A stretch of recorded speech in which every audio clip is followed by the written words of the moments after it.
Parasol GS पे आपका स्वागत है। मित्रों, 70 बीपीएससी के संदर्भ में आप सभी जानते हैं कि इस बार आपकी वैकेंसी जो है 1000 प्लस रहने वाली है। तो यहाँ पर सबसे बड़ी बात है कि आपकी जो प्रीलिम्स और मुख्य परीक्षा की जो तैयारी है, आपको प्रारंभिक और मुख्य परीक्षा दोनों तैयारियों को साथ में लेके चलना है। इसको सबसे आसान तरीके से तैयार करने के लिए मैंने आपको बताया था कि सबसे आसान आप लोगों के लिए प्रारंभिक और मुख्य परीक्षा को एक साथ तैयार करने के लिए आपको प्रारंभिक परीक्षा के हर सेक्शन को एक साथ टारगेट करना चाहिए।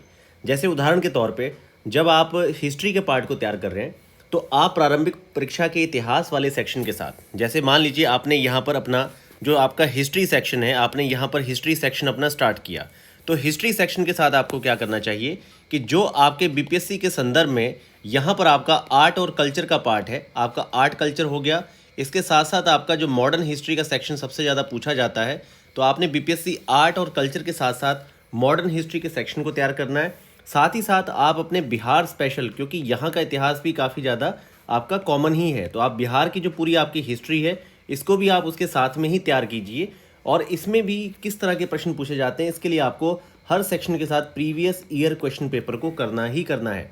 जैसे कि मैंने साइंस की तैयारी के लिए आपको एक बहुत छोटी सी ट्रिक बताई थी कि साइंस में अगर आप बहुत अच्छा स्कोर लाना चाहते हैं तो आपको क्या करना था, आपको बिहार एसएससी के जो सारे प्रीवियस ईयर क्वेश्चंस हैं वो प्रैक्टिस करने हैं साइंस के, क्योंकि यहाँ पर साइंस के क्वेश्चन बहुत अच्छे हैं। और इसके साथ साथ आप क्या करिए, मैंने आपको बताया था कि अरिहंत की साइंस की एनसीईआरटी की समरी बुक आती है आपकी इंग्लिश और हिंदी दोनों में। अगर आप अरिहंत की साइंस की एनसीईआरटी के साथ बीएसएससी के साइंस के सारे क्वेश्चन प्रैक्टिस कर लें तो आपको किसी भी तरह की समस्या साइंस में नहीं आएगी। आप बहुत इजीली 26 या 27 क्वेश्चन आउट ऑफ 30 आराम से सॉल्व करेंगे विद 1/3 निगेटिव। तो आइए मित्रों, बात करते हैं कि किस तरीके से आपको अपने नोट्स को प्रिपेयर करना है, किस तरह से आप अपने प्रीलिम्स और मुख्य परीक्षा की तैयारी को टारगेट करेंगे। मैंने कुछ शॉर्ट्स के द्वारा भी आपको बताया था कि आपने अपने नोट्स को कैसे प्रिपेयर करना है। नोट्स को प्रिपेयर करने के लिए मैंने आपको बताया था कि आपको जो प्राइम फैक्ट वाली एक कॉन्सेप्ट होती है कि आप किसी भी चीज़ को कम से कम पढ़िए, 1 से 2 बार पढ़िए, और जब आप किसी चीज़ को रफली लिखते भी हैं बहुत सारे इसके पॉइंट्स, फिर आप ये सोचिए कि आपको इसमें से इसके आपके इंट्रोडक्शन पे और बीच की जो विषय वस्तु होती है, आपकी मुख्य उसकी विषय वस्तु है, जो सेंट्रल थीम है, वहाँ पर कौन से आपको 4 से 5 पॉइंट याद होने चाहिए। कुल मिला के किसी भी टॉपिक पे अगर आपको 6 से 7 पॉइंट याद है तो आप एक छोटा क्वेश्चन बहुत अच्छा लिख सकते हैं। और कुछ ऐसे बड़े टॉपिक हैं जहाँ पर बिहार 38 मार्क्स में क्वेश्चन बनाता है, तो वहाँ को आपको एक तरह से बहुत उसके पक्ष विपक्ष दोनों तरह के पूरे ज्ञान की आपको बहुत अच्छी जानकारी होनी चाहिए, तभी आप 6-6, 7-7 पेज में लिख पाएंगे। एक बात और याद रखिए, जब आपको मेंस के आंसर लिखने हैं, खास तौर पे आपके 38 मार्क्स में, तो यहाँ पर सिर्फ आपका ज्ञान ही नहीं, यहाँ पर आपके पास देखिए, पहली चीज़ तो डाटा होना चाहिए आपके पास। डाटा के साथ साथ यहाँ पर आपको जो सबसे ज़्यादा काम करना है वो है आपकी प्रेजेंटेशन के स्तर पे भी आपको ये काम करना है कि भाई आपको बहुत अच्छे फ्लो चार्ट बनाने आने चाहिए। ठीक है, बहुत अच्छे आप फ्लो चार्ट बनाएंगे, बहुत अच्छे आप कंटेंट चार्ट बनाएंगे, तो आपका पेज भी फुलफिल होगा।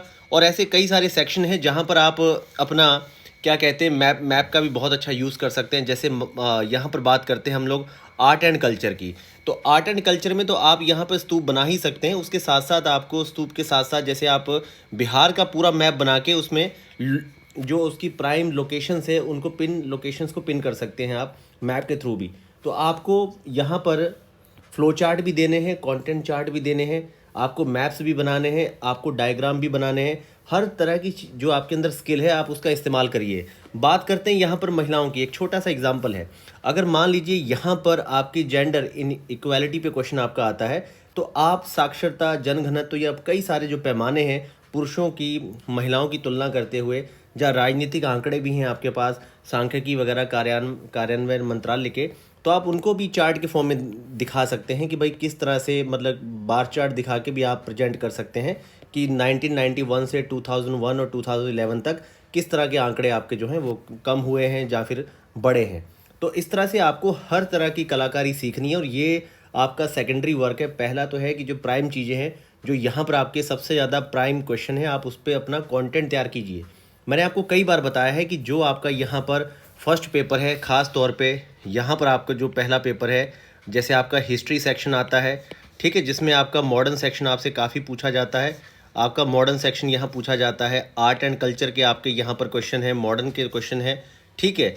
तो आप इस सेक्शन के जो आपके हर बार 16 से 17 टॉपिक जो आपको दिए जा रहे हैं, आप इस पे अपना पूरा अच्छे से नोट्स प्रिपेयर कर लीजिए, ठीक है, क्योंकि ये तो पूछना ही पूछना है हर बार आपको। रविंद्रनाथ टैगोर या फिर केव आपका जो है, जैसे आपका केव आपका जो आर्किटेक्चर है उस पर भी क्वेश्चन आजकल बन रहे हैं।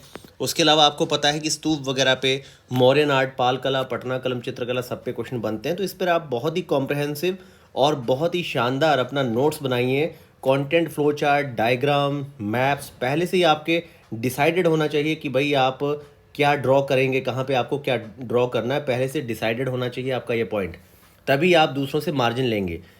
क्योंकि अगर आपने सबसे पहले ये जर्नल काम नहीं किया कि जो क्वेश्चन बार बार आते हैं आपका उसी का बहुत अच्छा नोट्स प्रिपेयर नहीं है, तो आप फिर बहुत अच्छा वर्क नहीं कर पाएंगे।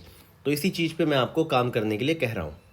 दूसरी चीज़ ये है कि मित्रों, प्रीलिम्स के लिए प्रीवियस ईयर क्वेश्चन से तो आपको मिलेगी क्या, इससे मिलेगी आपको दिशा, ठीक है।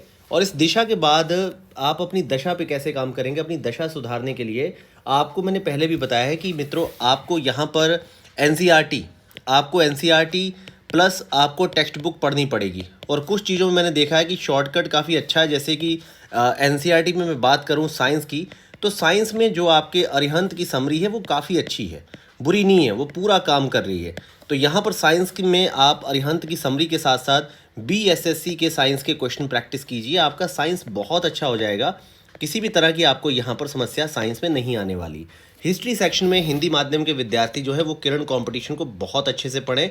उसके साथ साथ आप अपना मेंस भी प्रिपेयर करिए, क्योंकि मेंस में भी आपको पता है कि मॉडर्न और आर्ट एंड कल्चर का सेक्शन ही यहाँ पर पूछा जाता है।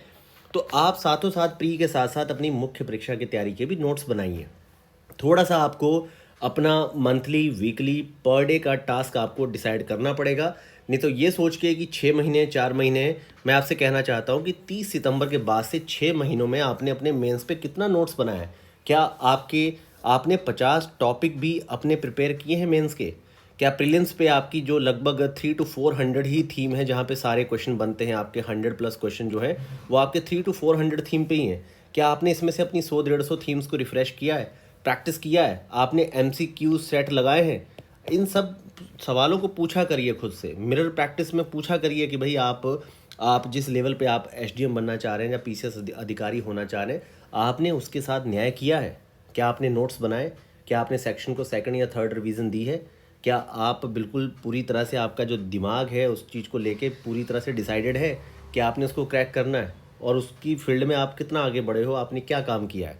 इन सारी बातों का आपको मूल्यांकन करना बहुत ज़्यादा ज़रूरी है। तो मैं आपसे यही कहना चाह रहा हूँ कि वैकेंसी बहुत ज़्यादा है आपके। और बीओ में भी कई सारे स्टूडेंट पूछ रहे थे सर जो बीओ है उसमें बीएड भी चाहिए, तो नहीं, यहाँ पर बीओ में आपको बीएड नहीं चाहिए, आप इसको दे सकते हैं। बाकी ये आपके लगभग 500 सीटें रहेंगी, टोटल आपकी 1000+ ही यहाँ पर वैकेंसी आने वाली है। और बाकी इसके संदर्भ में आपको डिटेल जून लास्ट में मिलेगी। और आपकी परीक्षा, आपको सबको पता है कि 30 सितंबर को आपका पीटी की परीक्षा है। तो ये आपको जो बहुत ज़्यादा समय लग रहा है 30 सितंबर, ये बहुत ज़्यादा नहीं है, क्योंकि मित्रों आप जुलाई हो गया, अगस्त हो गया और सितंबर में तो सिर्फ जो आपका प्री है वो आपको रिवाइज़ करना है, ना कि पढ़ना है।